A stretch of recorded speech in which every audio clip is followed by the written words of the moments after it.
I made this real fucked up realization earlier where someone wanted me to help them. It's very strange. So it's like 4 a.m. in the morning, and mind you, I am going somewhere. I'm going somewhere very important, and time is running a bit thin. And he's got jumper cables, and he's like, yo, brother, you mind giving me a jump? And well, initially, I didn't know he had jumper cables, but initially he's asking me, and I'm trying to find an excuse in a sense where I'm like, oh, I would, but I don't, well, I didn't say I would, but I said I don't have any cables. He's like, I have cables right here. And then I'm like, well, I would help you, but I'm late for work. Now, mind you, yes, I am late in a sense, like the time is running thin. However, I'm honestly a bit reluctant to help him. Now, you might ask, why is that? Why is that? Like, should you help people out of the common courtesy of your heart? Now, yes and no. Yes, if you know this person, if you have a connection with them in a sense where it's not beyond superficial connection, in the sense where you share a common ancestry or a common culture, and aside from like not knowing them, now if if you're like completely unfamiliar to them, no, you wouldn't help them because they're unfamiliar to you. Now, yes, he might be a next door neighbor. Now, the terrible part about the entire thing is I don't know him. Even if he's my next door neighbor, I don't know him. I don't speak to my neighbors. No one speaks to their neighbors. And that's the messed up part about it, because whenever you're in help or in dire need, you don't have anyone to help you out because everyone's so reluctant to help you because you're unfamiliar. Humans don't trust what is unfamiliar to them. It's a messed up realization I made, but no one knows their neighbors anymore. We don't say hi to our neighbors, we don't greet our neighbors, we don't say tell our neighbors good morning, and that's likely part of why I was not so reluctant to help them. Because now, what if, God forbid, I try to help this guy, whatever, and it's like it's not even freaking morning yet, the sun's not even out yet, and he pulls out a gun and shoots me. I mean, it might sound a bit morbid, it might sound a bit morbid and fucked up, but I've gotten into terrible situations where I've helped people out, or try to help people out, and they just end up betraying me. Now, you might say, well, that's on you, and yeah, I do agree it's on me, being naive in a sense, but why is that? That's because your argument is going to be, well, you don't know the person, so why are you helping them? Exactly my point. Now, you see why I was so looking to help this person. Now, who's to say that he wasn't lying, or who's to say that he was lying, he's telling the truth or something, right? I can't validate that. The only thing I have to worry about is my own safety in regards. That's what's messed up about the society at the moment. We're not closely packed knit anymore. We're so far away now. We're not even individualistic in the sense of being far away. We're not even aiming towards self-sufficiency. No, we're far away in the sense that we don't have a common ground of community anymore. Based on a common principle that we agree on, or even based on the idea of like humanitarianism, even though I just don't like humanitarianism in the sense where we don't have basic connections anymore. We're simply just so divided in the sense where we're just left to our own devices, and the sense of community is gone. The whole notion of it takes a village to raise a child, I believe that in society, we need to exchange trades in a sense where not all of us are going to be efficient or self-sufficient in a certain practice, so we can learn from each other. And that's where true growth happens. We learn from each other. We exchange trades, we exchange information, and help each other. We build a stronger, tight-knit community. That way we don't have to rely on an external force that might be the U.S. government, or might be some sort of agency where we pay our tax dollars towards. No, we already have that within our own communities. That's what's missing. And it's so fucked up, but that's just a realization I made. I would have helped them out. Oh, well, I probably would have helped them. I probably would have said the same thing because I am running late. But I would have been so reluctant if I knew the guy, but I don't know the guy. I don't have trust in the guy. And yeah, I'm thinking about explaining the situation to my dad and see what he thinks about it, because he might agree with me.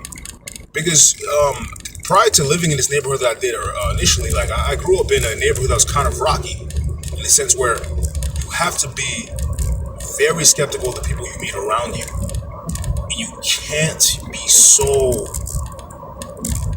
can't jump head over heels and help them, because they can really fuck your shit up. They can really like make your day into a living hellhole. I've had friends who've gotten robbed after helping people, or after trying to help people. And I don't really put that situation. I've been betrayed You know, as a child when I was helping people, whatever. And this is why I have trust issues. This is why I have massive trust issues now, because I just can't see myself being so generous. And yes, I have helped people in the past, but these people, like, they're my friends. I have an established connection with them already. That guy, I don't know him. I don't share any common goals with him. Not that I know of. It's my first time meeting him. And he may or may not be my neighbor. I've never seen his face before. But here, this brings me into this other person, right? Who I do know, or at least I do have a form of connection with that's been pleasant.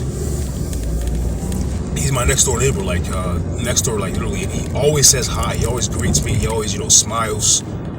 Like, and it's strange because he's the only person who does that of any other next door neighbor I had, right? And I thought to myself,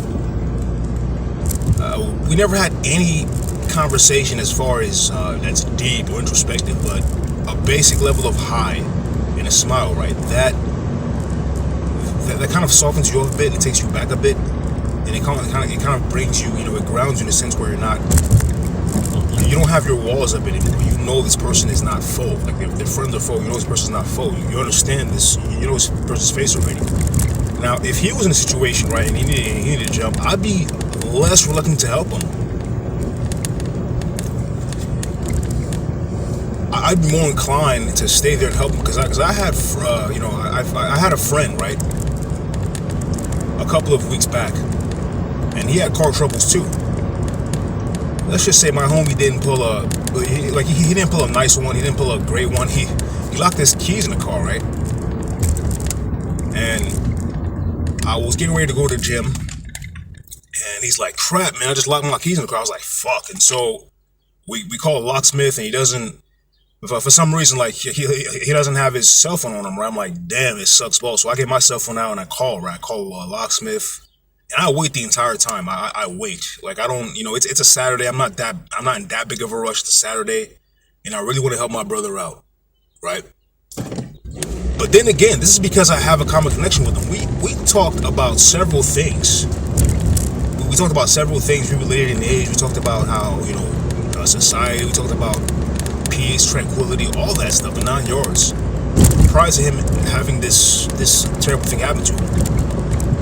And the entire time, I'm joking with him, we're laughing, and I tell him, "Don't worry, bro, you're going to look back on this and think, man, I was so stupid, but I learned a valuable lesson." And thankfully he did. Like, several weeks later, he hits me up again, we exchange contact information. So for the second time, because, like, he had another phone, we exchange contact information. And he's like, thank you for what you did, Mao. I'm saying this to establish a basic understanding with you that humans need that base level of connection, whatever, that basic level of commonality to help each other. So we won't be less rigid in our reluctance to help people. If I'm making myself clear, because I'm a bit foggy right now, my mental thoughts. It's super early in the morning, but I just thought I'd share this with you guys because it's a messed up realization I made. We're so left to our own devices. We're so away from people. And mind you, yes, I am a loner, and I do prefer my solitude. I love being alone. But a basic level of human connection is needed. I forgot what philosopher said this, but the only man who can live in true isolation is no man. He's either a beast or a god.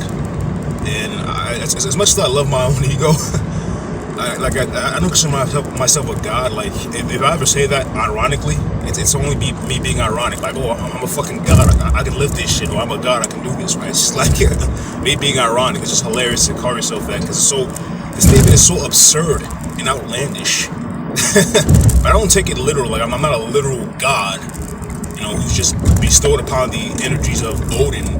And I have my Mjolnir and I'm fucking things up. No, I'm just a regular guy who just finds that statement hilarious. But that's something I thought I'd share with you guys because it's a bit messed up. He was in a situation. And I don't feel too bad because, again, I think my father would agree with me when he says, yeah, like, these people, you don't know what this guy has on him. He might have a gun. He might be trying to steal your car. You never know. Like, he might be he might be trying to do wrong things to you. And that's about it, guys. Peace.